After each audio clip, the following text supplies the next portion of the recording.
안녕하십니까.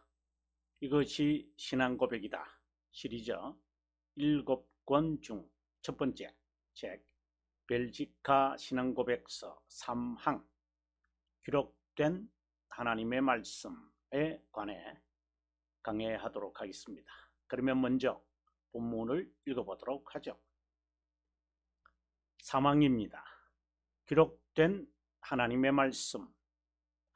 자, 동그라미 1번 한번 읽어보겠습니다. 우리가 고백하는 것은 하나님의 말씀이 인간의 의지에 따라 전해지거나 전달되지 않았고, 사도 베드로의 말씀처럼 하나님의 거룩한 자들이 성령 하나님의 감동으로 말했다는 것이다. 그 이후 하나님은 우리와 우리의 구원을 위해, 참 중요한 말씀을 지금 하고 있는데요, 자신의 종들과, 즉 선지자들과 사도들에게 자신이 계시한 말씀을 기록하게 명하셨고, 또 자신의 손가락으로 율법의 두 돌판을 직접 서셨다는 것이다. 동그라미 3번. 그러므로 우리는 그 기록을 거룩하고 신성한 성경이라고 부른다, 이렇게 말하고 있습니다. 자, 우리가 지금 3항, 오늘부터 시작을 해서 7항까지 성경에 관한 이야기를 이제 하게 되어집니다. 우리가 1항에서는 여러분 아다시피 유일무이하신 하나님의 존재에 관해서 이야기했다면, 2항은 그 하나님을 알게 되는, 아는 이런 것이 아니라 수동태죠. 알게 되는 수단이 있다.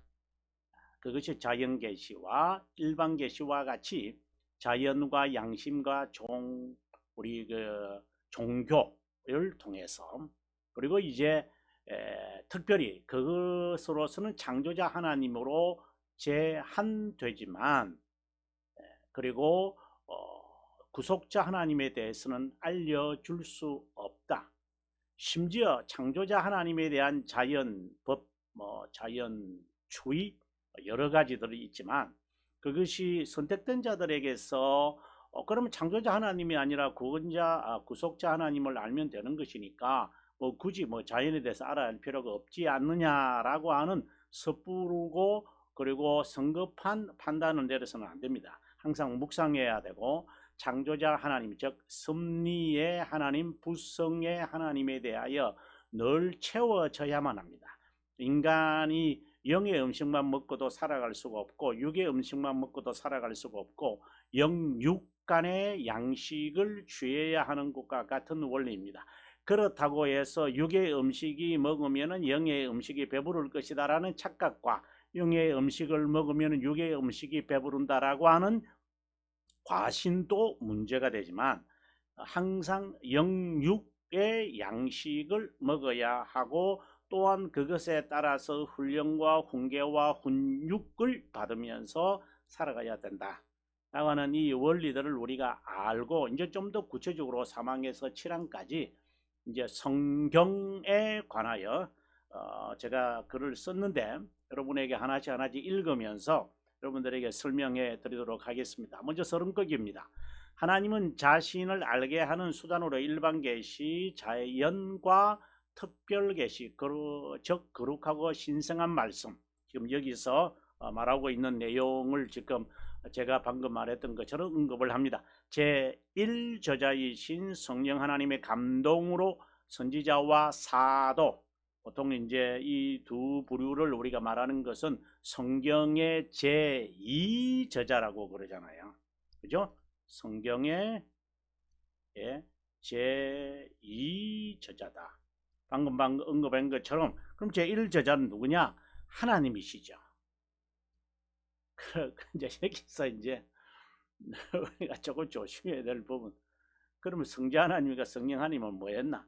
이래 되면 이제 삼분설, 이제 삼위 하나님을 나중에 우리가 이제 파란 구항에서 설명을 하겠습니다만은, 이제 이렇게 되면 이제 삼위가 아니라 삼분. 구분해서 벌써 생각을 했기 때문에 사실상 대답하기가 좀 어렵겠죠. 자, 하지만 삼위일체 하나님께서 말씀하신 만큼은 우리가 그분에 대하여 지식을 갖는다. 그분에 대한 참된 지식을 가질 수 있지만 그 부분이 알려주신 만큼 우리가 2항에서 이 말씀을 했는데 그분이 성경에 기록돼 있다. 그분에 대해 알아야 된다. 근데 여기서 우리가 주의 깊게 제가 뭐 설명을 하겠지만 우리가 여기서 조심해야 될 부분들이 있어요. 실제로요. 그것이 무엇이냐면은 동그라미 2번을 보시면요. 하나님은 우리와 했잖아요. 우리의 구원을 위해.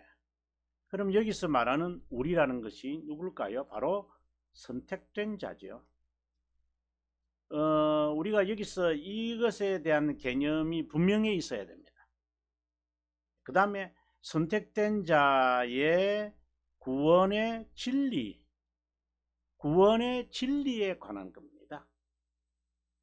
물론 이제 뭐 자연의 법칙에 관한 이야기가 나오고 이치에 대한 이야기가 나오고 사회법이라든가 심리에 관한 이라든가 사회 조직이라든가 음식에 관한 이야기가 나오고 관습과 관행과 그리고 우리의 삶의 옷차림 이런 여러 가지가 예절 이런 것들이 나오지만 사실상 그것은 부속적인 것이죠. 우리가 살면서 필요하니까 남녀의 관계나 부부의 관계나 상정과 노예의 관계나 그리고 젊은이와 어린아이들과 그리고 나이 드신 분들과 정치하시는 분들과 부부의 관계 이런 여러 가지 설명을 이제 할 뿐이 실제로 그것은 본질은 아니죠. 본질은 이것이죠. 자, 이것을 우리가 염두에 두고 우리가 이제 해석을 들어갔으면 좋겠습니다. 그 다음에 여기에 보면 눈이 있어도 귀가 있어도 보지 못한다. 그러기에 하나님은 자신의 말씀을 기록하게 한 것 외에 다른 방식으로 하나님은 자신을 계시하지 않았다. 만약에 이렇게 하지 않고 직통계시, 보통 이게 칼빈 선생의 1권 9항에서 직통계시에 대한 이야기를 하잖아요. 성경을 쓰신 분이 성령이라면 성령 하나님과 직접 대화를 하거나 직접 만나면 됐지 뭘 그 성경을 초월하면서 살아야지. 인간이 쓴 거잖아. 결국은 자유신학자들도 하는 말이 인간 안에는 인간의 사상과 자기의 생각들이 많이 들어가 있는데 그거 다 빼야 된다고 이렇게 하는 자들이 늘 역사 속에 있었고요. 그들이 그렇게 말하는 것이 자연스러운 거지. 그들이 뭐 어쨌든 흠을 내고 흠집을 내는 것이 그들의 목표와 그리고 어차피 뭐 죽을 거 물귀신 되지 않은 것이니까 뭐 자연스러운 거 아니겠어요? 그래서 하나님은 기록한 이 하나님의 말씀 이거 외에 또 무슨 하나님에 대하여 계시한다? 계시하시죠. 자연 계시가 있으니까. 그러나 구원과는 상관없죠. 자, 성경이 기록되기 전에는 꿈, 음성, 직접 족장 시대에 나타났으나 그것을 문자적으로 현실에 적용하는 것은 정말 아주 막되 먹은 것이다. 극한 상황에서는 여전할 수 있으나 지속적이지 않다. 당이 떨어진 사람에게 응급처리로 당분이 필요한 것과 같아. 무슨 말씀인지 여러분 이해하시겠죠? 자, 1번으로 이제 들어갑니다. 하나님의 말씀은 인간이 쓰고 싶어서 쓴 서사시나 가공한 소설이 아니다. 인간이 느낌대로 쓴 수필도 아니다. 그 말씀은 하나님에 관한 것이기에 그분의 감동이나 명령 없이 절대 쓸 수 없다. 성경은 그분의 말씀이 기록된 것이기에 그분의 신성한 책. 그래서 우리는 거룩할 성자 이제 정경할 때 그 정경 이렇게 하죠. 기록된 말씀 외에도 하나님의 많은 말씀을 하셨으나 구원을 위해 제가 말하고 싶은 거죠. 이것으로도 우리에게 충분하다. sufficient. 지난 시간에 여러분에게 설명했다고 봅니다. 지상에서의 사역 중 그리스도께서 하신 말씀과 행적을 모두 기록으로 남길 수 없다. 요한복음 20장 30절 31절의 말씀에서 사도 요한이 우리들에게 잘 설명하고 있다고 저는 봅니다. 저는 이 말씀을 읽을 때 그렇다. 예, 교회 역사에서 인간의 의지대로 성경을 쓰게 되고 덤비드는 자들이 있었는데 초대교회에 활동했던 영지주의자들 여러분 꼭 기억을 하셔야 됩니다. 예, 바로 성경에 보게 되면 골로새서나 에베소서나 요한 1, 2, 3서나 이런 말씀을 통하여 고린도 전후서도 뭐 그런 부류에 들어갑니다만은 그것을 성도들에게 경계심을 늦추지 않게 하는 그 어떠한 사탄의 세력은 바로 영지주의에 관한 겁니다. 제 동영상들 가운데서 영지주의, 나스틱시즘이라는 것 부분을 꼭 여러분 여러 차례에 걸쳐서 제가 최근에 2022년도 11월 달에 강의가 있으니 꼭 참고해 주시기를 바라고요. 사도의 이름을 빌려서 뭐 유다복음, 베드로전, 행전, 도마복음 사실상 제가 영지주의에 대해서 설명을 하고 있지만 제가 완벽하다고 보지는 않습니다. 아무튼 이 책을 좀 더 보시면 진리의 복이라는 것은 초대교회사를 말하죠. 어떤 분들이 그 연락이 와가지고 교수님 책 이것이 교회사다 책이 여러 권 있는데 그게 왜 그렇게 여러 개 있어요? 그래서 네, 초대교회사가 진리의 복이고 중세교회사는 묻어둔 지식과 종교계 역사는 진리의 재발견이고 그리고 근대교회사는 가공된 진리다. 이렇게 제가 설명을 합니다만 진리의 보고가 된다면 그것은 초대교회에서입니다. 성경은 성령의 감동으로 되어졌다. 이 의미는 하나님의 말씀이라는 뜻을 담고 있는 거죠. 모세는 창조 시기에 살지 않았지만 들었던 말씀을 성령 하나님으로 진실한 것만을 분별하여 알도록 했다. 보통 우리가 영감이라고 그러죠. 이것을 영감이라는 것이 탁 떠오르는 그런 것을 이제 떠오른다 그런 리마인드라 해야죠. 리콜.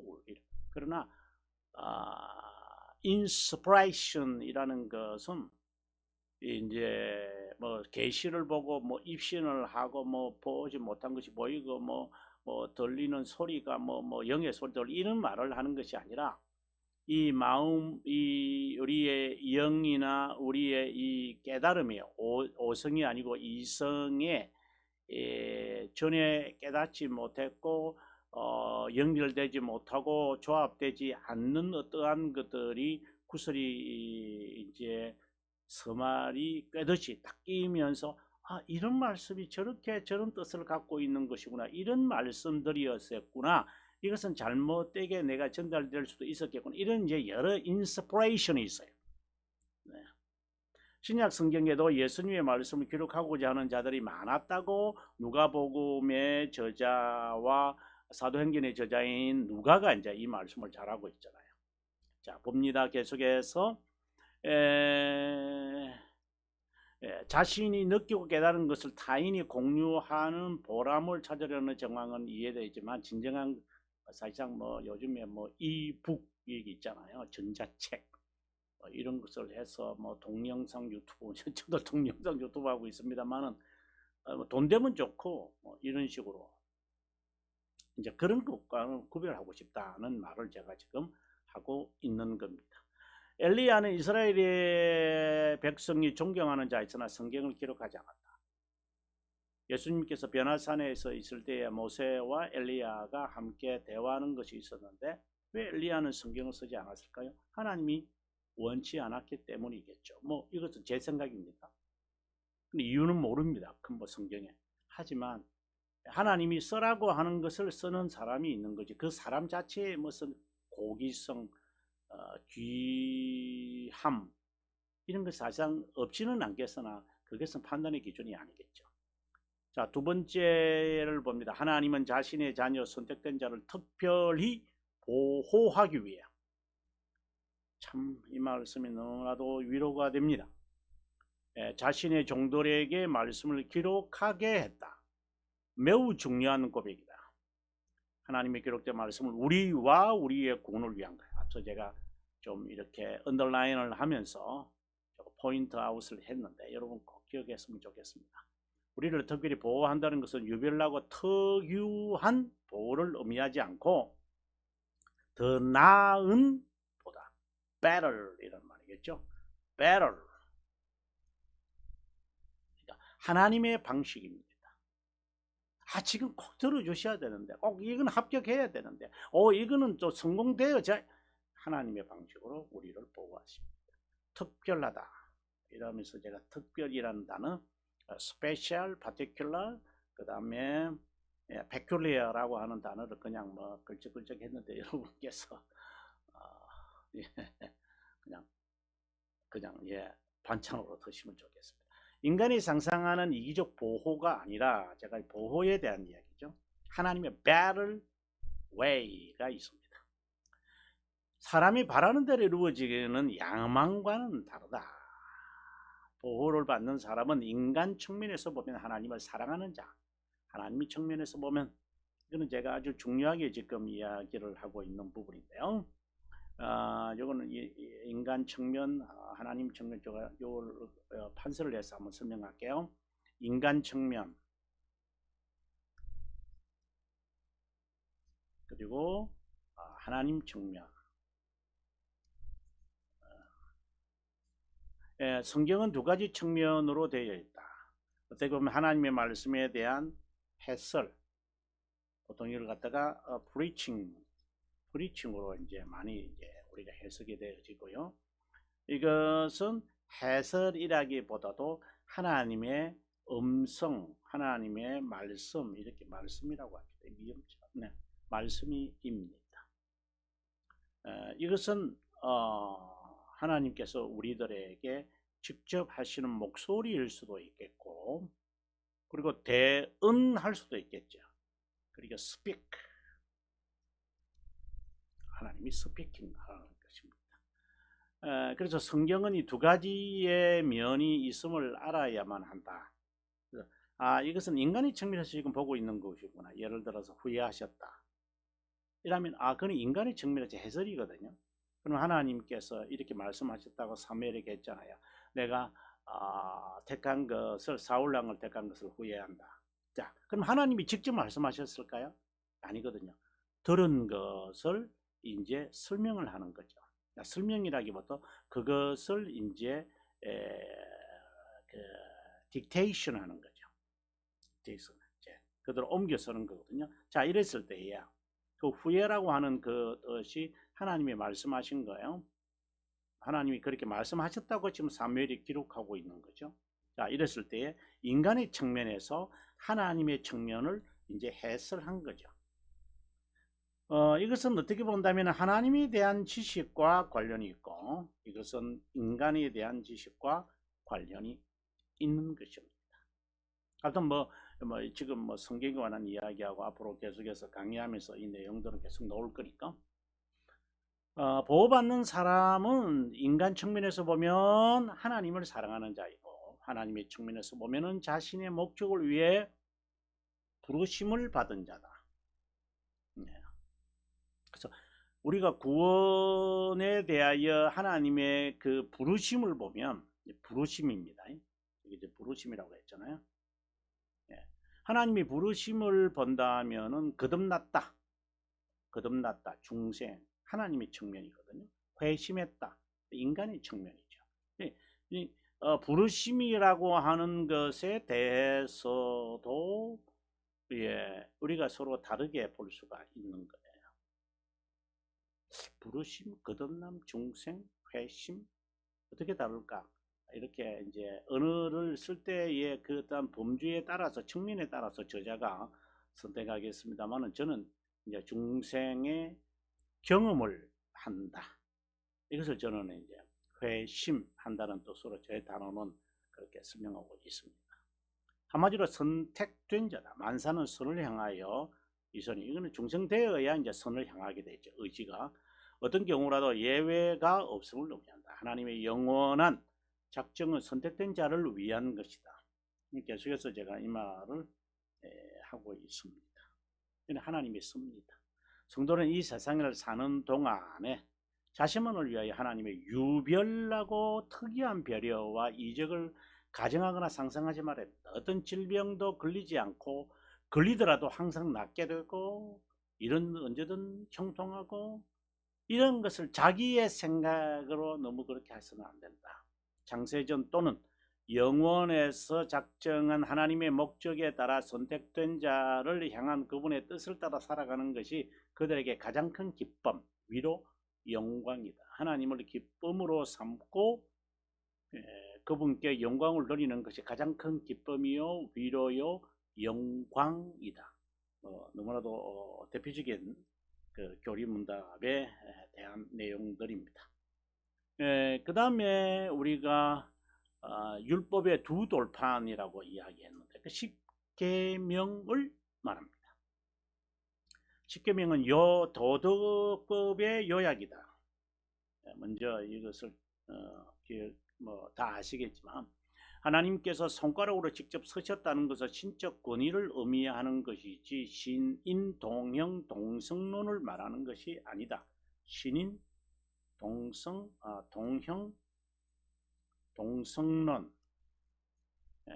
그러니까 하나님이 인간과 같은 본성과 형체를 가졌다 이렇게 말하려고 하는 것이 아니고 신적 권위를 말하려고 하다. 예를 들어서 우리가 사도신경을 이제 고백할 때에도 하나님의 우편에 앉으시가니까 하나님 우편에 앉으셨네. 그리고 우리가 볼 때는 좌의정이죠.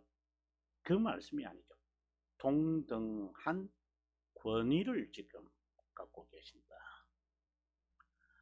도덕법은 하나님께 예배하고 그분을 사랑해야 하는 구체적인 명령으로 에덴 동산에서 이게 좀 도덕법에 관한 이야기를 조금 더 여러분들에게 확대했죠. 순종의 규칙으로 도덕법이 에덴 동산에 있을 때도 있었네. 이제 그 생각을 여러분에게 주지시키고 싶어서 그렇습니다. 그래서 도덕법이 시내산에서 받는 것에 제한되어서는 안 된다. 이 말을 제가 하고 싶습니다. 성문화되어진 것을 이제 말하기는 하지만 우리가 율법의 두 돌판 요약은 십계명. 십계명은 도덕법의 요약이다. 이러한 식 도덕법은 아담에게 주었던 순종의 규칙으로 이미 있었다. 그래서 행위 언약이라고 보통 우리가 이야기할 때에 도덕법이었죠. 그것이 바로 순종의 규칙으로 주신 것이다.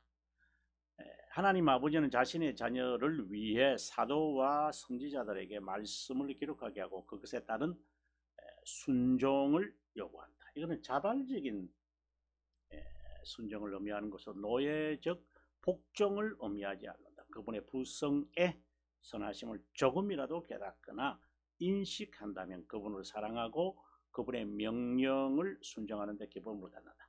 하나님의 말씀을 기록하는 데 필요한 것과 그것을 보존하기 위해 하나님은 간섭한다. 제2의 개성과 불결한 것이 성경을 기록하는 데 스며들거나 방해하거나 걸림이 되지 않게 한다. 영감이라는 의미는 바로 이런 것이다. 앞서 제가 inspiration 이렇게 이야기를 합니다. 불결한 것, 제2저자 아시죠? 사도와 선지자들 이런 사람들이 이제 모세처럼 창조 때 없었는데 어떻게 창조 때의 이야기를 그렇게 생생하게 기록하고 기억해낼 수 있을까? 그 성령께서 다른 것이 이제 오해, 왜곡 되지 않도록 기억을 새롭게 하시는 겁니다.